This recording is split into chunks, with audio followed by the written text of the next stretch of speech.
Hi team, how are you? So we are back again with a new episode.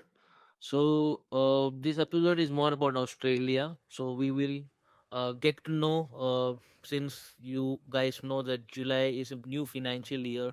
So now we are in the month of November, which is almost going to end. So we will be discussing what happened in these months, how many selections happened, what are the new prospects, people who are waiting, will they have a chance, which all occupations have more chances to get picked up. So we talk on all these topics today. So we have as usual we have an expert with us, Achira. Hi Achira, how are you? Good. How are you? Good. So Achira, since today's topic, what will be the topic today, so wanted to understand from July till now, what's the update on Australia? How you're seeing Australia?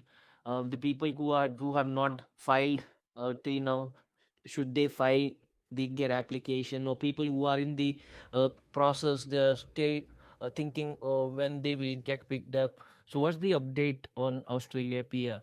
Okay, like if we talk about update on Australian immigration, since the inception of this new financial year, that is July. So under 189 subclass, two draws have been conducted. And the best part is now it's very clear, and they have announced it that there would be quarterly draws for 189 subclass. I think that's a wonderful thing that the Australian Immigration Department has come up with, because there was no clarity earlier, and people were in doubt as in if this draw has been conducted, this number of applications has been picked up, so when is the next draw going to happen? So the first draw happened in the month of August 2025. Following that, as after they post their announcement, the next draw happened in the month of November, as in this month itself. So we are expecting that if November, then somewhere around January, February, the next draw under 189 subclass would be conducted.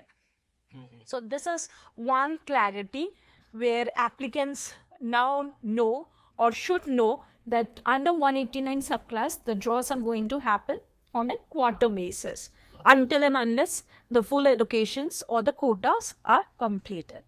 Secondly, if we talk about 190 or 491, the government had been allocating them interim allocations. Okay. And finally, the state and the region have got the full allocations.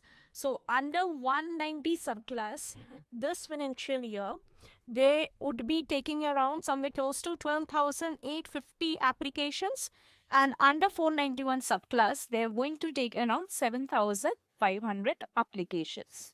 So coming to your question, that yes, people who are waiting in the selection pool, they definitely need to hold their nerves strong, because only two draws have been conducted so far for Victoria and NSW. And with the allocations that has been given to 190 or 491, we can definitely expect that more draws will follow very soon. So they really need to have patience. I know that it kills at times, wondering when their turn would come, when they would get the invite. But we all know that the processing takes some amount of time. And as in, once your application is in the selection pool, it is any which way is active for a period of 2 years. And those who have not yet started, high time they should start it, because skill assessment takes time, because it would be taking anything between a month or two, or might be three at times, depending on skill assessment authority. And rather than being wondering what's coming next, they should start. All right, that's a valuable inputs regarding Australia PR. Wanted to understand, see what's the age criteria in which people should apply for an Australian PR, and is there any age limit that beyond which they are not eligible, like that? Yes, it's a point system. So age definitely plays a very crucial role. The younger you are, better it is for you, because when you are between 25 to 32, you get the highest points for age, and then comes the next grade, which is like 33 to 39, and the last grade is like 40 to 45. Ideally, we would advise people to start, at the earliest, but definitely if they are little late, they should not be reluctant, because they should know the age wherein the gain stops is 45. Okay, since you mentioned, the younger people will get more points in age, so is it like this, wherein it's younger people have more chances to get succeeded, or somebody who is at the age of 40 to 5, he has less chances to get succeeded? See, since it's a point system, higher the points, better the chances. So if I'm getting 15 points and you are getting 30 points just against the age parameter, there is a difference of 15 points. Right. And definitely there are other parameters as well. So we would not highlight this way that if you are about 40, you would not have chances. Definitely chances are there, and hence they have reached the age limit until 45. So the bottom line is, if you are meeting the eligibility criteria, if your occupation is coming under the skin shortage occupation list, there should not be any second thought. But starting the process at the borderline like 44, I doubt a bit. Then there can be chances, considering the kind of timeline norm that Australian immigration is taking. Okay. Because the more the age, in that case, those set of people will get more points in the work experience parameter, which the young generation will not be able. Absolutely. Just as I am emphasizing again, if you're 45, nearing 45, then that is something a red flag. All right. And there are three visa categories in BR. One is subclass 189, the other one is subclass 190, and the last category is subclass 491 visa category. So somebody who is falling under 189, so he will definitely fall in 190 and 491. So I wanted to ask you, there was a client who asked me, my occupation is falling under 189, so I just wanted to rely on 189. So what's your suggestion? How you have tackled this question? It is just not now always my suggestion will be that if your occupation is available under multiple subclass, highly recommended to file under multiple subclass, have multiple EOIs created. So it is little risky to just depend on one particular subclass, having the kind of comfort zone that yes, if I get my visa grant under 189, I can work anywhere in Australia right from day one. There are many advantages as well of filing your application under 190, because you get those extra 5 points under state nomination. If you're filing under 491, you are getting those extra 15 points, which definitely matters. I don't know. All right, that means the candidate needs to be flexible. So it doesn't mean that you are under 189, it will give you a visa success. Yes, of course. That's very true. Okay, what's the difference between these subclasses?